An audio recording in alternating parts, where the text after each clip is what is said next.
Hey, what's up? This is Frank Mandolini of the Last Minute Wrestling Podcast. Thank you for checking this video and make sure to leave a thumbs up below. And in the description, you will find the link to follow me on all social media and on Spotify and Apple Podcast, which conveniently is the place where you should leave a 5-star review to help other people get into this wonderful podcast named Last Minute Wrestling Podcast. Thank you so much. Enjoy the video. Mitch Waddon, thank you so much for being here on the Last Minute Wrestling Podcast. Welcome.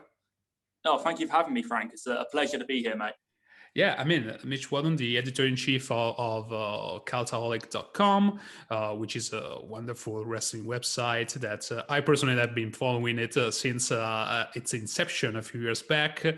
And you are a relatively new addition to the team, right? Yes, correct. Yeah, so I joined the team at the start of this year. My first day actually was the day after Royal Rumble, so everyone was very tired. Yeah, very tired, but also very happy. Royal Rumble normally is the best pay-per-view of the year, or at least the one that the fans are waiting for the most. But before starting to talk about your work in Cultaholic, one question I tend to start with this question: is it the first time that you've been interviewed by someone from Italy? It is the first time that someone from Italy has interviewed me. So it's always this sharing, Frank. It's always the first time. I'm taking a lot of first time here. It has been like that with Chris Van Fleet, with Simon Miller, with a lot of wonderful people. It's always the first time, man. Nobody in Italy speaks in English. That's the problem. That's. I'm trusting you to be gentle with me. Yeah. I'll be a gentleman. I'll be a gentleman. No worries.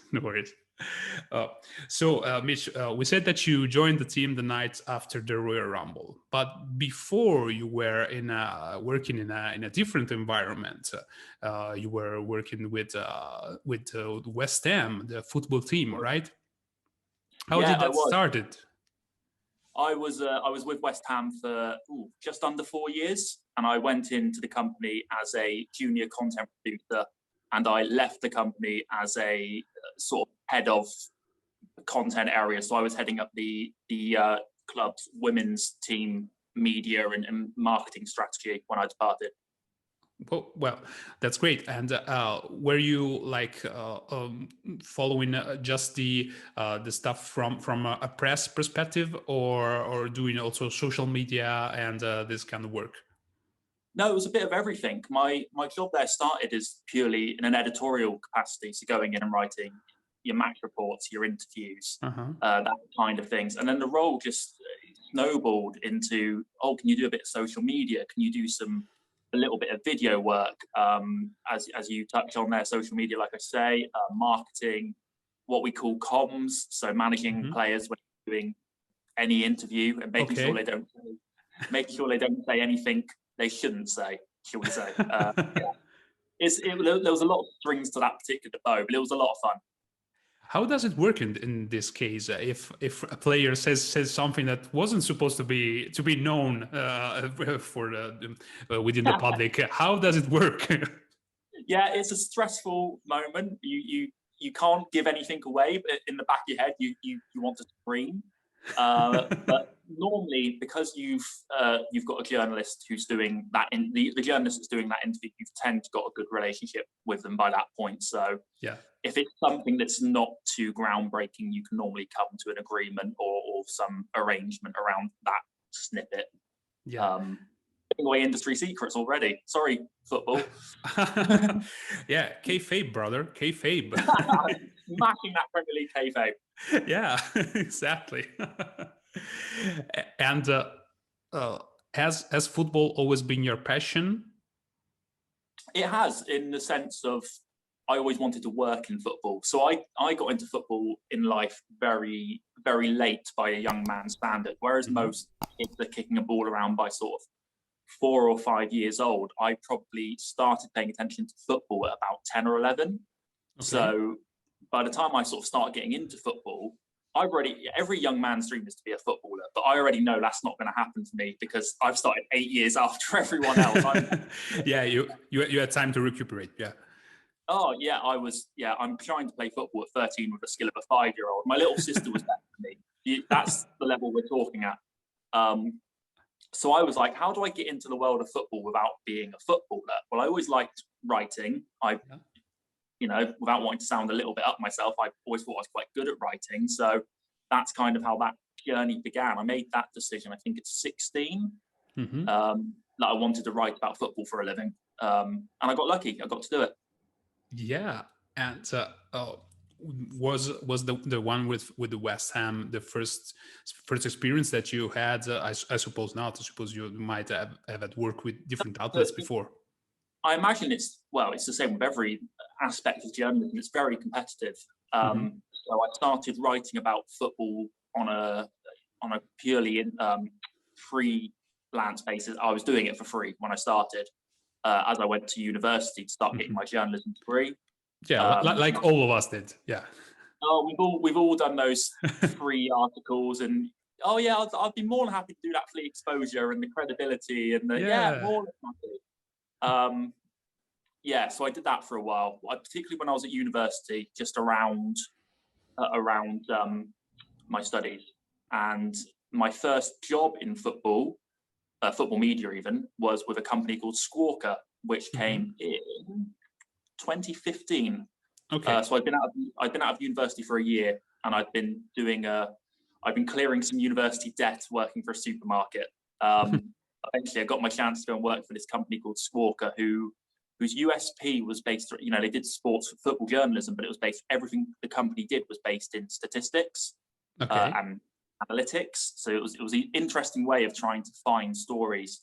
So I did that for 2 years, and that's then when I went to West Ham. Yeah. Did you had the chance to study even the analytics part, like working on the media strategy and cut your teeth in that particular environment?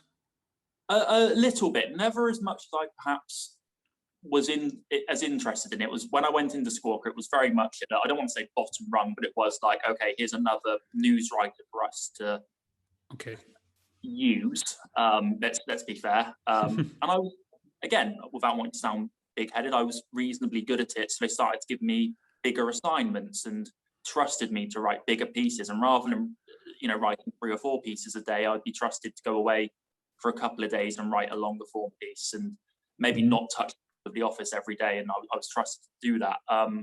It was more when I went to West Ham that I kind of learned how content worked in terms of making you money. Yeah. Do you pay? This would be a very, very nerd question, marketing nerd question. But do you pay attention to the SEO? Yeah, these days. At West Ham, yes, always. And these days now, that's a big part of my job. Why is this article not done very well, or why is it done well? Because we've headlined it, we've SEO'd it brilliantly, or not well at all.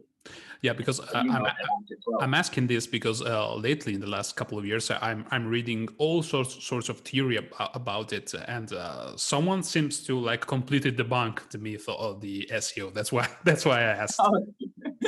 Yeah, it's a big part of what we do. At the end of the day, particularly in wrestling content, everyone who's creating wrestling content is effectively writing the same thing. So how do you make yours stand out? There's an argument to be made. If you're not getting SEO right, you're just falling behind. You have to get SEO right just to keep up. Yeah. I'll take that advice. I'll take it. Thank you. And so you've always been passionate with football. And when did wrestling fandom came into play? So I was trying to pinpoint the exact moment where I started watching the WWE, and it would have been. So how it works in the UK, at the time, we didn't have Sky Sports in our house. So I couldn't watch it was a 2-hour at the time, but a 2-hour Raw or a 2-hour SmackDown. Yeah. What we did was the 1 hour, they used to do review shows, and a Todd Grisham or a Scott Stanford would present these 1 hour review shows, and they were available on Sky One, I think it was. You could watch them on a Saturday morning. And I'd have been about 10 years old watching these Saturday morning wrestling shows, eating my bowl of cereal, loving life as as a 10 or 11-year-old man. I was really, a couple of people in the office are going to hate me for saying this. I can remember being enamored with Shane McMahon in 2003. And I'm so sorry. It's an awful thing to say.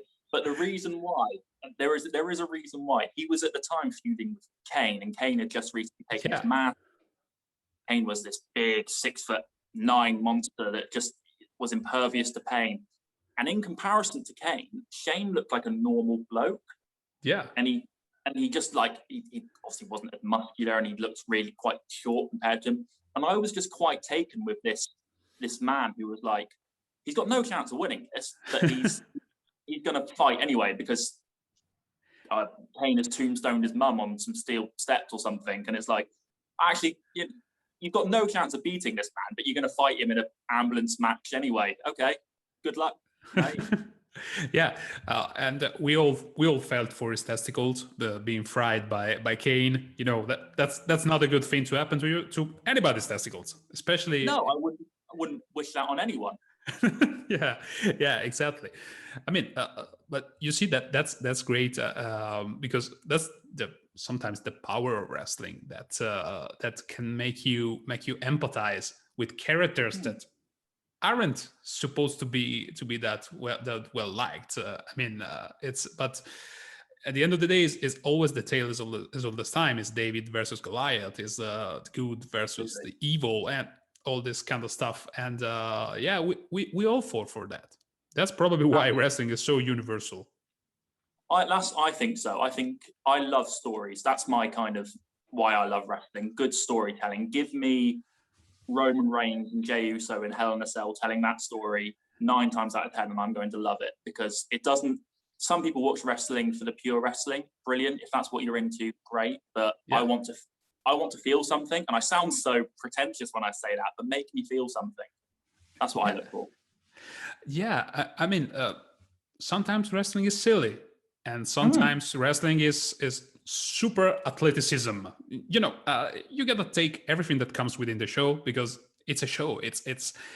There are different things that it has to flow differently during the time that you watch. So yeah, there must be something for everybody, or at least Frank, the amount of times I've been watching a Raw or a SmackDown in my flat, you know, doing my job, and my housemate has walked in, and it's just that moment that if a person doesn't understand wrestling, they're not going to know what's going on, and they look at you. It's like, can you explain this? No, I can't explain this. Just keep. No. What was the most embarrassing wrestling moment that you had to share with someone who didn't know about wrestling? Oh my goodness, there's been a few. I mean, the most recent one was actually just yesterday, because I didn't watch WrestleMania Backlash live. I watched it yesterday morning, so my routine is to get up in the morning and put whatever show I've missed on and start with the day. And my housemate got up to start their day just at the moment that the zombie lumberjack match was on. Oh man, and I loved it. It did what it needed to, but in her slumber, she looked at me. Don't ask. Brilliant. That's all she needs to know. Yeah, I mean, how could you not love zombies eating out The Miz and John Morrison? I mean, come on. I mean, at least there was some continuity. Miz wasn't on Raw on Monday night, so maybe we're gonna get zombie Miz. Yeah. Who knows? Or it will have a cameo on the Zack Snyder's movie. Who knows? It could happen. Stay positive. It could happen. That would be brilliant. But all zombies aside, so I suppose you were not I suppose, now we know that you were a football fan and a wrestling fan. And at the beginning of this year, you've been called to become the editor-in-chief of Cultaholic. How did that happen? Were you already in touch with the Cultaholic guys? I was a fan of the Cultaholic guys before they were Cultaholic. I enjoyed their content.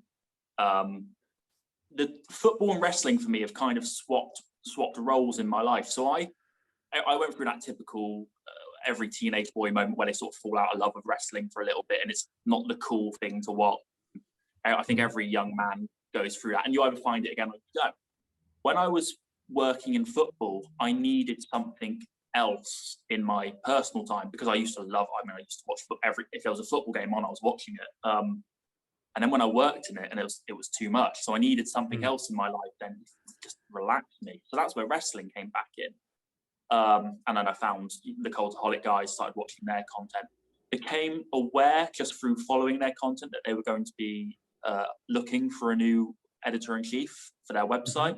And I made contact and went through the, there's no smoke and mirrors. I went through the application and interview process, and I was delighted when Adam offered me the job. Oh, well. So that's great. I mean, you from being a fan and following their work to have the chance to work at the website. And what are now your day-to-day duties? So yeah, my first duty is the website. Make sure that the content is going. Make sure there is content going on the website, because if there isn't, I'm in trouble. And then make sure that's good content, and there's enough of it to keep people happy. As you said earlier, SEOs, it's all of the website maintenance track. Other responsibilities around the general day-to-day. As you may know, we at Cultaholic put out 1 to 2 news videos a day, so it's helping in that process, establishing what the big stories are for the day. Social media comes under my remit as well. So, we're trying a few new things in terms of how we're sharing our articles and our content on social media. And just generally making sure that our content is the best that it can be. I personally, although it's not necessarily part of my job description, I make sure to try and watch or listen to every bit of content we put out, because I think there's a quality control to it. Not that the guys aren't putting out quality content, it's just picking up if there is that 1 in a million slip up on something, and you can just help that person know that for next time. I think just generally, day-to-day website maintenance and then quality control. That's typical of an editor-in-chief duties to make sure that everything that gets published is okay, and on that regard, I think that everywhere in journalism, but I think especially in wrestling, because as you said, basically everybody's reporting the same thing every day, and it is very, very difficult, in my opinion, to check the sources, because we have a lot of rumors every day. Every day CM Punk is coming back to wrestling, but 99% of that is crap. So how hard is to check the sources? Good question. I think when I first started, it was difficult because you're coming in with a blank slate and you don't know who. You don't know, Scott from Bob, so to speak. You don't know who's good and who isn't. I learned very quickly from the people that I worked with at Cultaholic who they trusted, and then by proxy who they didn't necessarily trust in terms of sources. There are some sources that we are happy to just go with, and there are some that we will want to do our own digging and ask our own questions. And to be completely fair, when there's been a story that we've not been sure about and we've reached out to individuals or companies or promotions, I felt they've been pretty straight with us. So we fact check a couple of stories, not had to do many, but when we've had to do it, it's not been a difficult process. And is that a particular story that you were able to break, that you're happy about it, because maybe Cultaholic was the first outlet to break that story? So Cultaholic, there was a story that sticks in my mind, but it was before I joined the company. Cultaholic, through a company source, discovered that Eva Marie would be returning to WWE. Oh yeah. And it was a story that the company broke.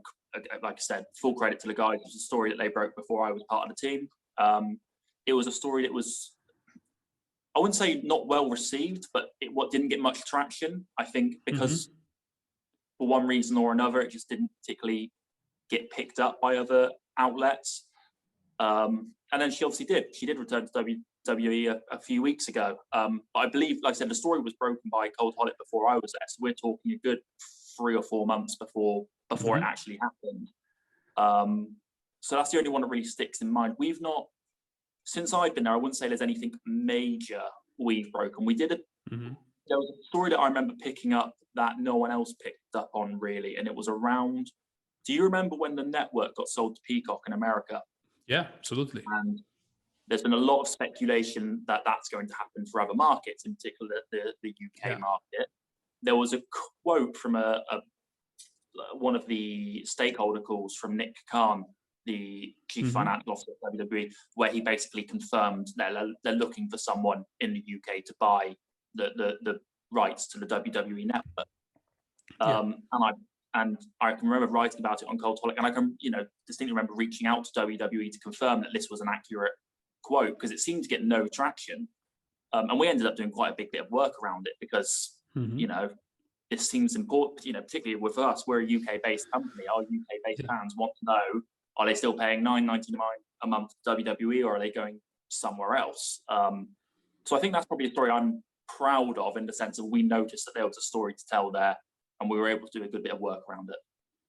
Yeah, and do you think that since AEW came on ITV in the UK, do you think that there has been a spike in popularity of wrestling in the UK?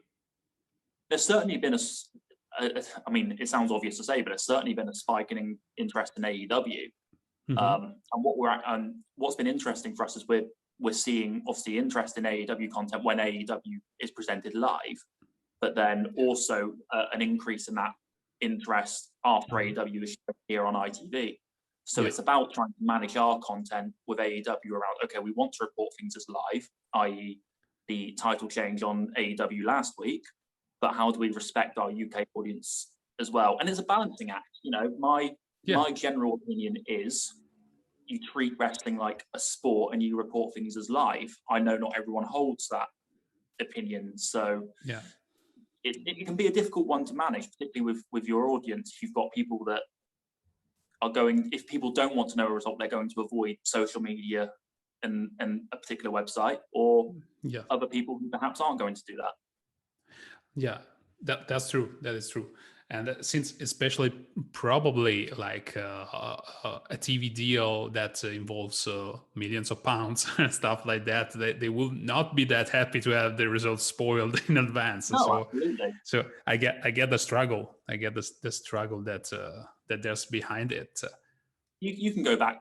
I mean, I can go back to 10, 15 years ago, probably more 15 years ago, when internet wasn't nearly as big as it is now, and people didn't have it on their phones. You didn't know what happened at a SmackDown recording on a Tuesday until it was shown on a Friday night. You just didn't, unless you were in that live crowd. You didn't know. There was nowhere to get that information. Absolutely. When I started watching wrestling, we had it in Italy just like only on pay TV on Sky, and it was on a 15-day delay. So which is unbelievable to this day, to have a 15 days delay. So I remember wanting to watch WrestleMania 21, but that wasn't anywhere to find it on the listings, because it will be shown 15 days later. That was a struggle, man. That's hard. 2 weeks. I struggle with 15 hours sometimes. Yeah, now we're too spoiled with a supercomputer in our pockets. Yeah, definitely. It's far too easy. And that's the thing for me as well. It's like, look, with the work I do, you kind of need to know what's happening from the minute you start in the day. I've kind of got my head around that. But sometimes it can just be a little bit absent-mindedly go on Instagram before I've even started work. So, okay, I've ruined that for myself. Yeah. But I think this is an interesting debate, Frank, because as someone that works in wrestling, and we don't necessarily review shows, but we do provide a report of the shows. If we were ever going to get to a place where we reviewed the shows, I don't think you can do that unless you've seen a show as live. Because if you've had a result spoiled, or you've had something spoiled, it can just take away that little bit of emotion that could change your opinion of a show from average to good, or good to great, or great to all time. It's a bit, again, go back to the football comparison. I wouldn't want to watch a football match if I already knew the result, personally. So Totally. Have you ever watched back some football matches? Because that's something I struggle. I mean, not with football because I really know nothing about it, but with wrestling, if I enjoy the pay-per-view or a show or something like that, it's nearly impossible for me to watch it back because I already know everything. So will that be the same thing to you with wrestling and football? I don't find it so much with wrestling. I mean, there's just so much wrestling, isn't there now? Do you know what I mean? It's like I don't watch a lot of wrestling in my free time anymore because it's what I do for my job. I'll watch the things like the network specials or the documentaries. Oh, those are brilliant. Incredible, aren't they? Yeah. Just so well put together, and the production value on them is exquisite. There's only ever been one football match I've ever rewatched, and it's really depressing. I'm a lifelong West Ham fan as well, and we reached the FA Cup final in 2006. There's two. So the FA Cup final in 2006, and we lost it we lost it on penalties, but we were playing Liverpool, and they scored in the last minute to take it to extra time. And for some reason, and I don't know why, because it hurt again. So I don't know why I that again.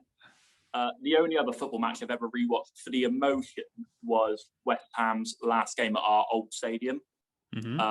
Beat Manchester United 3-2.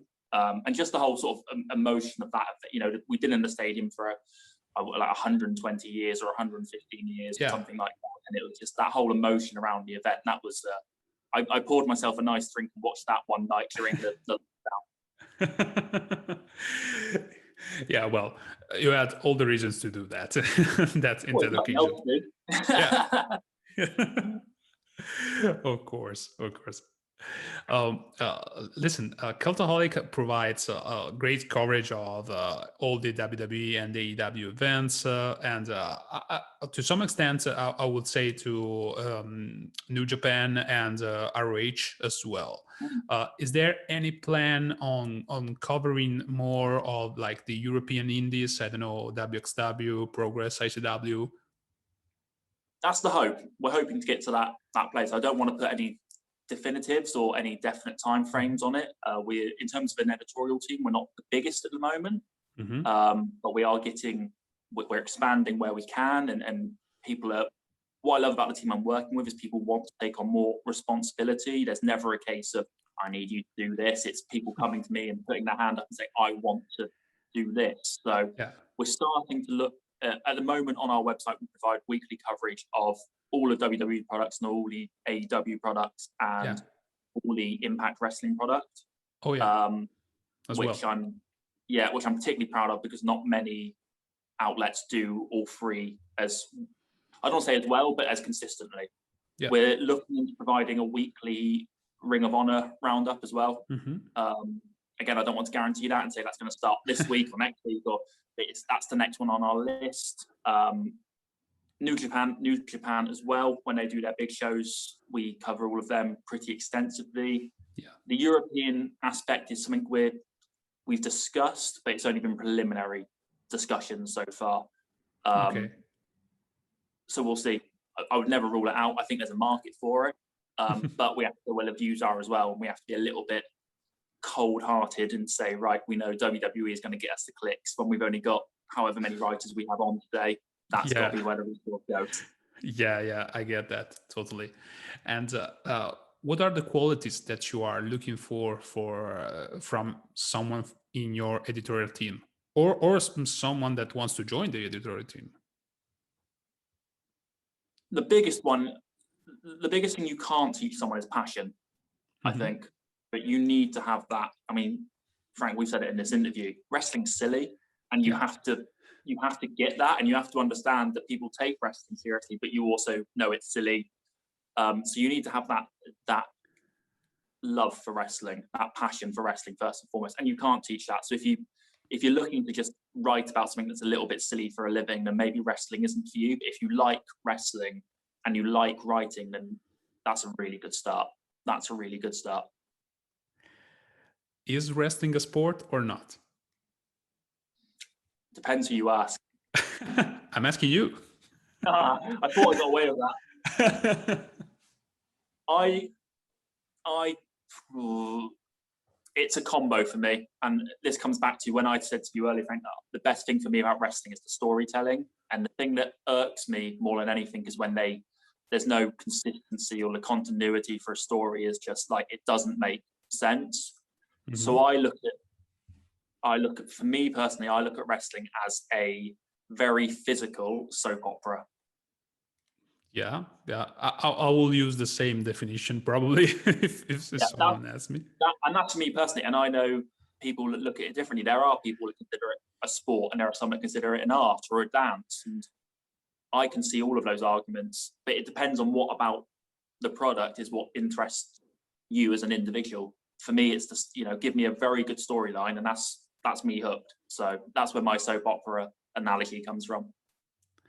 And I'm asking this not to the editor of Cultaholic, but to Mitch, the wrestling fan.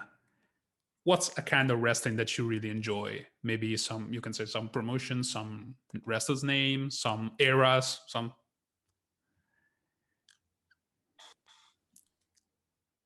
Even more than one. I think there would have to be more. My first favorite was Shawn Michaels, but just the most.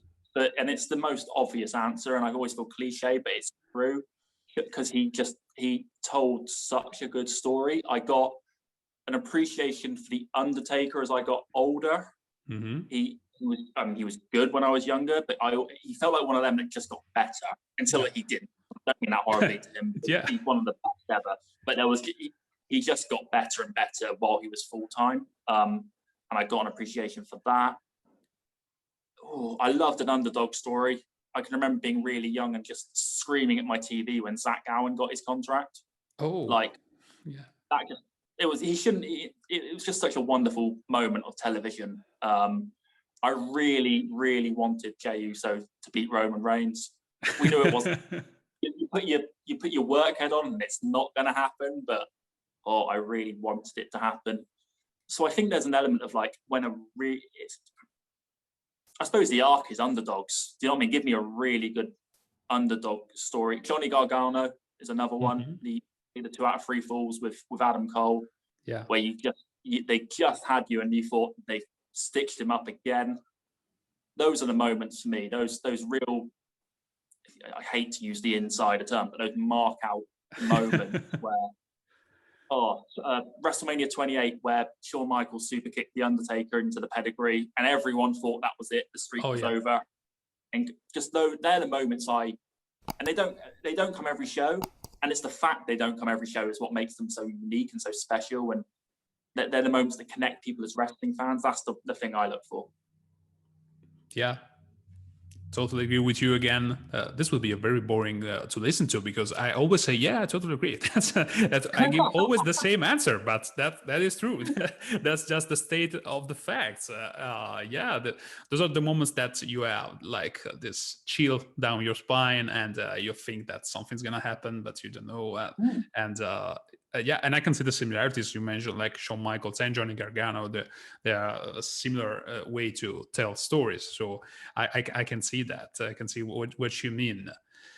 Sorry to sort of interrupt you, but it's kind of like I love those moments where not that you doubted what was going to happen, but to take the Triple H Undertaker story from WrestleMania 28. I don't know how you felt going into it, but they'd obviously done the match at 27, and when they started teasing it, I kind of didn't want to see it again. I was like, okay, we're going into.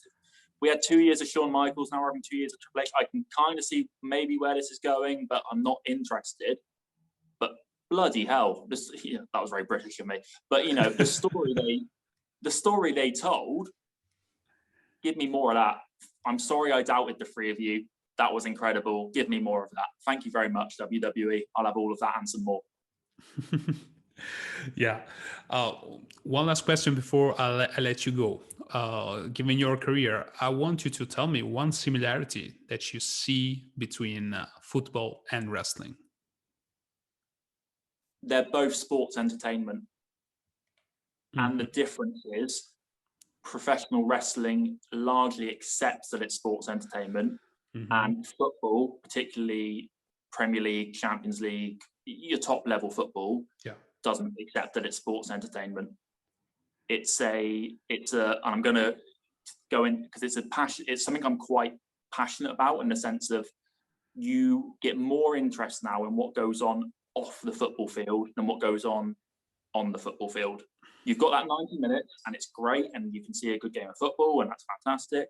But you're going to get more clicks on an article or more views on a YouTube video about a transfer rumor or a manager being sacked, or because it's entertaining. Yeah. And I'm sorry, that's the way it is. And some people still want to see football as this really pure sport, and I think the lower down leagues you go, it still is. And that's brilliant. At the lower level, it still is. I agree with you. But I think football, because of the amount of money involved with it, I reckon people in football can't accept that it's just that little bit silly. And also, this is where I get in trouble with a lot of people. Neither of them actually matter that much. And I don't mean that horribly. They are there to entertain people. Yeah. And if you can entertain someone, you're doing your job right. Yeah.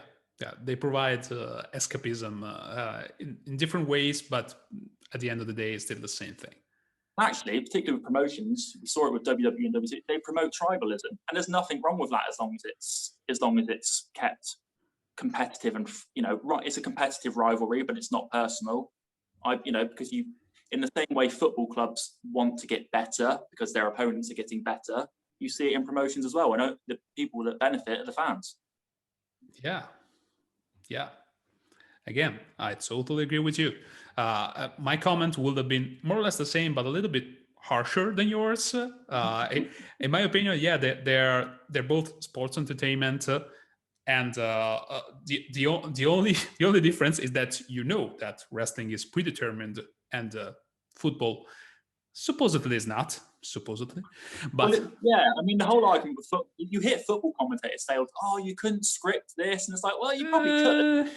It's actually pretty cliche, the underdog winning in the last minute. It kind of, check out some of Johnny Gargano's stuff, and you'll see a lot of that.